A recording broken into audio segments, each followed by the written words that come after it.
আমার বাড়িতে চুরি করতে আসো, আমি চেষ্টা করব না চুরিটা আটকাতে? বলুন তো, আপনাকে যদি কেউ খুন করতে আসে, আপনি চেষ্টা করবেন না আত্মরক্ষা করতে? চুরি করে সব নিয়ে চলে গেছে, সব ডেটা, এসআইআর এর লিস্ট।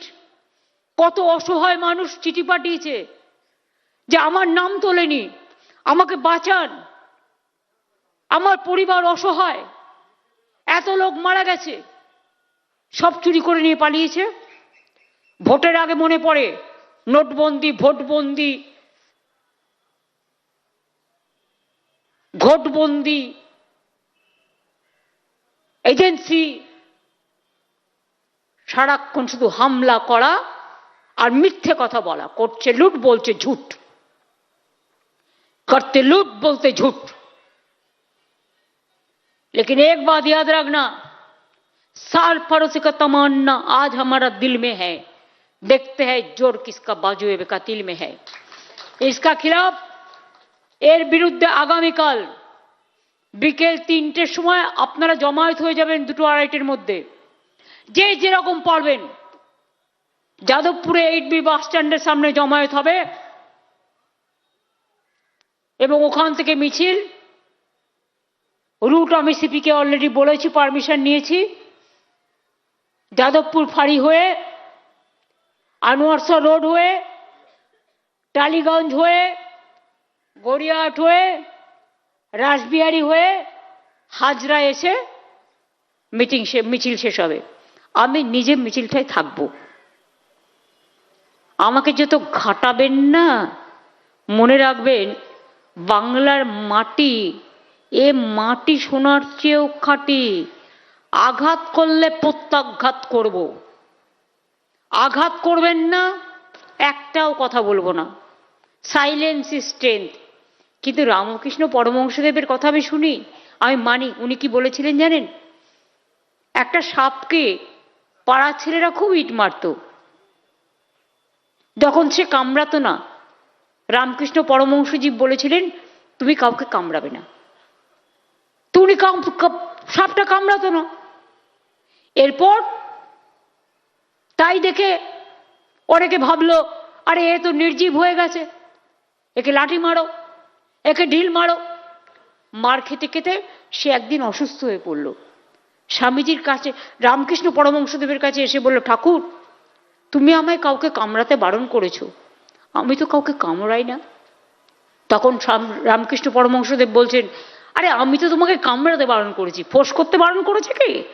তো আজকে ফোঁস করলাম এই কারণে, কখনো কখনো reaction is the action, action has the reaction.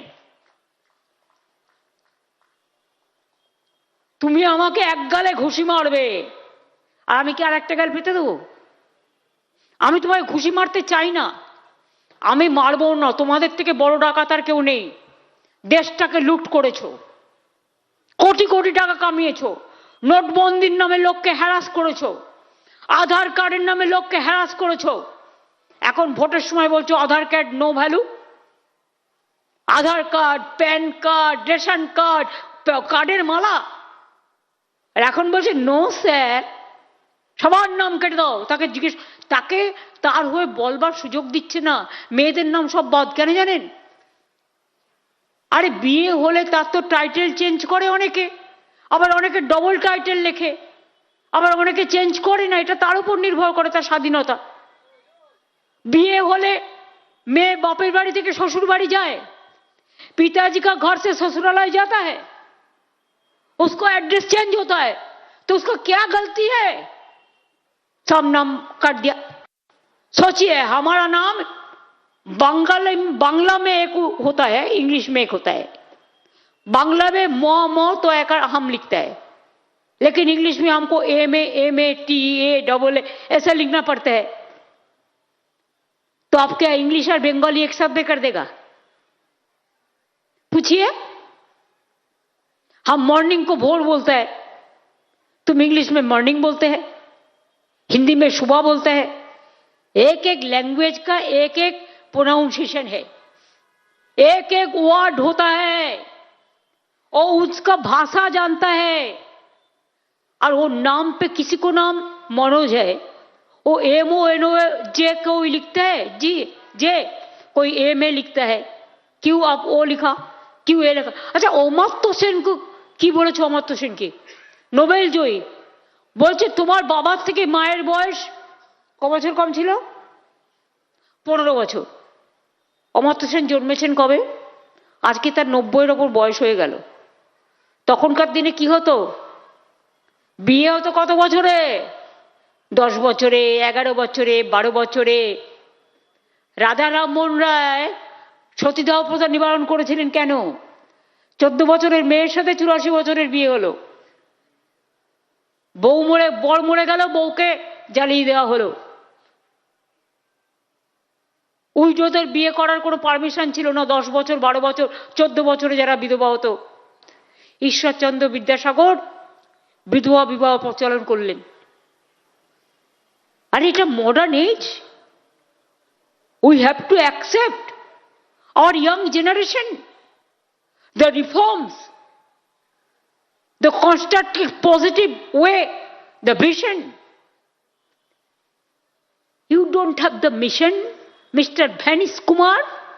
You want to vanish the name of the people, and you are asking, raising the question to Amartya Sen, पिताजी का साथ माताजी का बॉयज का फर्क क्या था? That time whether there was a institution delivery, क्या भैनिश कुमार? आप बहुत बड़ा करोड़पति हो सकता है, आपका परिवार हो सकता है, आप मेडिकल कॉलेज में जन्म ले सकता है, लेकिन पहले का परिवार का इंस्टीट्यूशन डिलीवरी नहीं था। I am also home delivery, थोड़ा ही था। 4-5 मेडिकल कॉलेज हॉस्पिटल था पहले जब हम लोगों ने जन्म लिया था। अभी हमारा गवर्नमेंट 99.99% इंस्टीट्यूशन डिलीवरी कर दिया। ये हमारे पास रिकॉर्ड आता है। हम रिकॉर्ड दिया था, बोलता नहीं मानेगा। डीएम बोला था, बोलता नहीं मानेगा। रेशन कार्ड देखा था तो बोलता नहीं मानेगा। आधार कार्ड 1000 रुपया करके लिया, बोलता नहीं मानेगा। पैन कार्ड नहीं मानेगा, तो क्या मानेगा? सबको नाम बात देके तुम बीजेपी को ऐसा ही जिताएगा? जितना बीजेपी का भी समर्थक है, मैं उसको भी कहने चाहूंगी, एक दफे बीजेपी को वोट मत दो। वो देश को बेच दिया, आप लोगों को भी बेच देगा। এই তো রামকৃষ্ণ পরমহংসদেব, দেখুন রামকৃষ্ণ মিশন, ভারত সেবাশ্রম এখানে বসে আছেন। আমি সেদিনকে গঙ্গাসাগর মেলায় গেছি। ভারত সেবাশ্রম সংঘের মহারাজা আমায় বলছেন মিটিংয়ে দাঁড়িয়ে, দিদি আমার নাম কেটে দিয়েছে। আমি একজন সাধু, এরা ধর্ম নিয়ে কথা বলে? রামকৃষ্ণ পরমহংসদেবের নিয়ম হচ্ছে, যখন এরা রামকৃষ্ণ মিশন বা ভারত সেবাশ্রম বা এইসবের সাধু হয়ে সংসার ত্যাগ করে চলে আসে, যতটুকু আমি জানি, I may be wrong also, so far my knowledge is concern, তখন তাদের পিতামাতার নাম হচ্ছে তাদের কুলদেবতা। রামকৃষ্ণ মিশন রামকৃষ্ণ পরমহংসদেবকে মানেন, সারদা মাকে মানেন। তারা তাদের পদবিগুলো ম্যাক্সিমাম এইভাবে করেন। ভারত সেবাশ্রমও করেন, কারণ তারা সাধু হয়েছেন সংসার ছেড়ে, পরিবার ছেড়ে, বৃহত্তর সমাজে। আমি তো শুনেছি অনেক সাধুদের নামও বাদ দিয়ে দিয়েছে। সাধুদের নিয়ে রাজনীতি করবে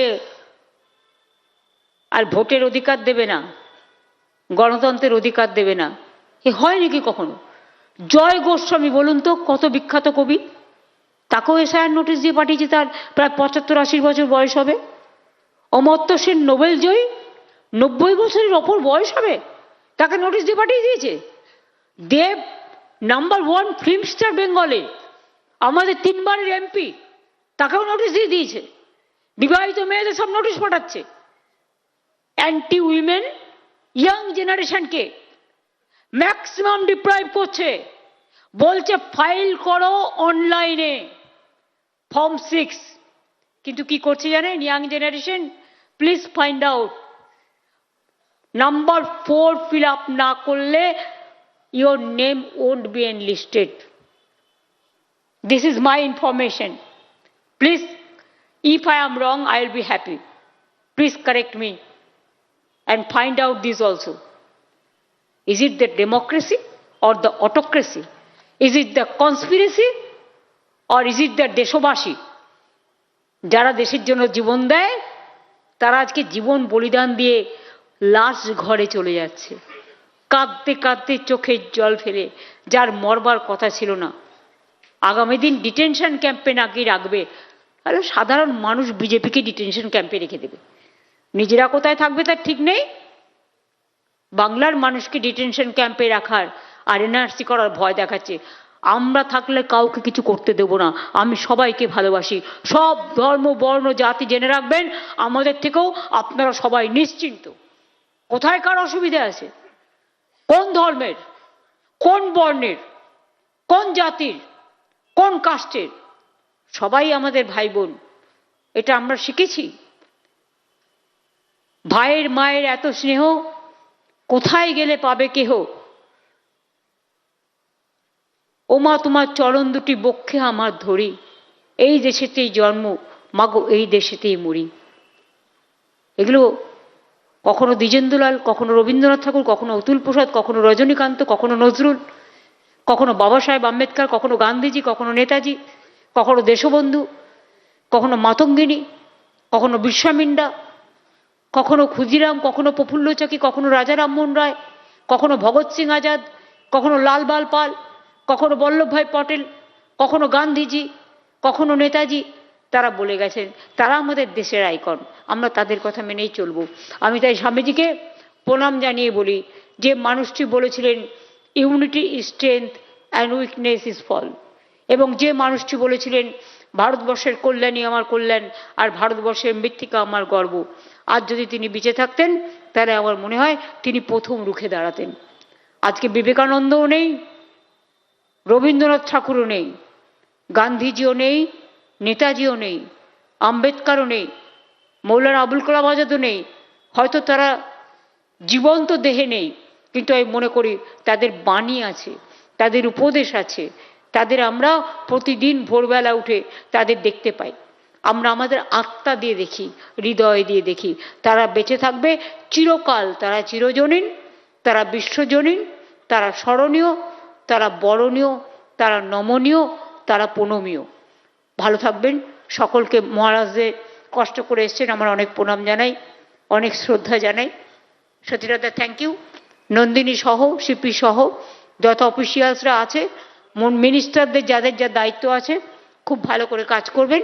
আমি এটুকু বলে गंगासागर मेला में जो तीर्थयात्री अभी तक आके पहुंचा, बाद में भी पहुंचेंगे, आप लोग अच्छे से रहिए, सुस्त रहिए, और जाने का टाइम भी आहिस्ते आहिस्ते जाइए, आहिस्ते आहिस्ते वापस रहिए।